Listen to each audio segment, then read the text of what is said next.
I want to give a very specific example. I want to give kind of a case example of what we're talking about and what's at stake when we think about the return of the regulators. And that's where I'm going to bring it back here to Canada, because we're about to enter a public policy debate that looks at regulation, in particular, looks at the regulation of social media, and it has to do with protecting democratic expression. Now, this is where I will disclose that I'm still undecided in this issue. I really don't know where my position is. I've kind of got some conflicts, some emotional conflicts that are making it difficult for me to really figure out what I want to see when it comes to the regulation of social media, or what rules will be effective or anticipate the power of social media companies. But I am nonetheless interested in the debate. And the example that I really want to bring to y'all today is something that the Public Policy Forum here in Canada has been working on. And, for those of you who may not be familiar, the Public Policy Forum is an Ottawa-based organization that basically organizes debates and discussions on public policy. I mean, from a political ideology perspective, they're kind of centrist, they're kind of small L liberal, but they're not partisan. And they do try to really foster public policy and dialogue amongst people across the political spectrum.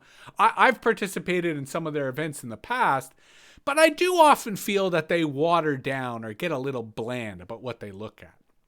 So they've just released a new report called Harms Reduction, a 6-step program to protect democratic expression online.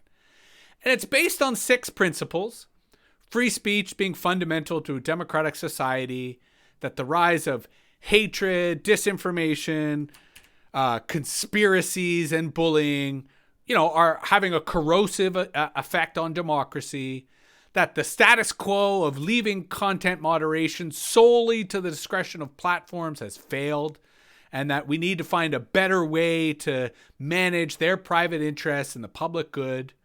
That they find fault with the notion that platforms are neutral, that platforms curate content to serve their commercial interests, and so therefore should assume greater responsibility for the harms that they amplify and spread. And also that government must play a greater role in furthering the cause of democratic expression and protecting Canadians from online harm, and therefore any policy response must put citizens first, must reduce online harms, and guard against the potential for over-censorship or content in putting forth remedies. And this requires a balanced and multi-pronged approach. Sounds quite reasonable, does it not? Well, let's look at their recommendations. And let me increase the font so it's easier for y'all to read along at home. So they're calling for a new legislative duty on platforms to act responsibly. So basically, they're calling for new legislation. They're calling for the regulation of digital platforms. And they're doing so by calling for a new regulator to oversee and enforce this act.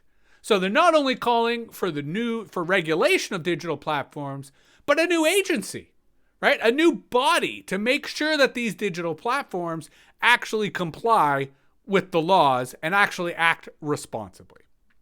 And so part of this would involve a social media council to serve as an accessible forum in reducing the harms and improving democratic expression on the internet.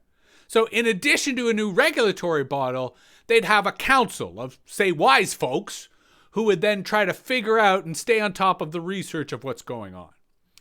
They'd also have a world-leading transparency regime to provide the flow of necessary information to the regulator and the social media council. So that's number 3. First, they come up with a new regulatory agency, then they come up with a new council, and then they come up with a kind of think tank or academy that feeds research and information. And then 5th, avenues to enable individuals and groups to deal with complaints of harmful content in an expeditious manner, an e-tribunal to facilitate and expedite dispute resolution and a process for addressing complaints swiftly. So this is basically an appeals court, so that if you get banned from Twitch or if you get a copyright strike on YouTube, instead of appealing to the company, you appeal to an independent body that then gives you a sense of justice, gives you an opportunity to appeal that, which is actually a pretty cool idea. and then a mechanism to quickly remove content that presents an imminent threat to a person. And this here is the power of censorship. So this is where they're talking about if and when we do need to remove content, well, that power both needs to be clearly articulated within the structure that they've just outlined, but it also means that they need to have that ability to remove illegal content, to remove violent content, to remove harmful content.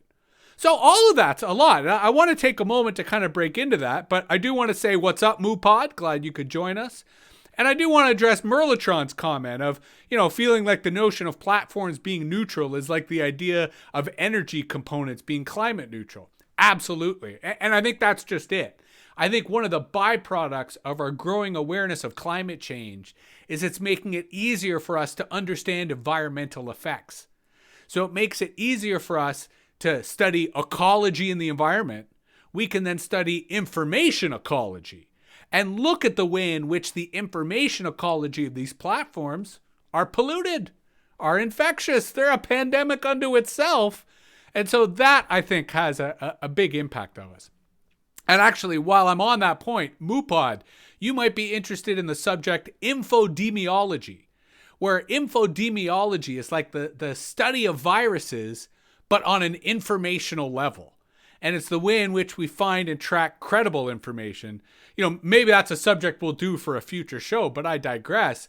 What I find really interesting about this notion of democratic expression and the types of recommendations is it reinforces this notion of the return of the regulators, that we're going to see a real move to create structures that try to mesh up democracy and regulation, that try to figure out how does democracy and the digital world overlap. And I don't think it's going to be easy. I mean, it's a cliche to say the devil's in the details, but I think the whole reason why we should all be participating in these debates, I think the reason why we should be talking about these debates is I think they have tremendous potential. I think there's a lot of hope that this is going to work out. But I also think that there's a lot of hope for this to become a total clown show, for this to become a dysfunctional mess, because I don't really trust any of the current politicians elected in office, at least most of them. And so even though this is great recommendations coming from a really smart organization, I kind of feel like a game of broken telephone. It's probably going to get lost in the sausage factory that is Washington, D.C. or Ottawa. And maybe I'm wrong, but again, I think that's why we got to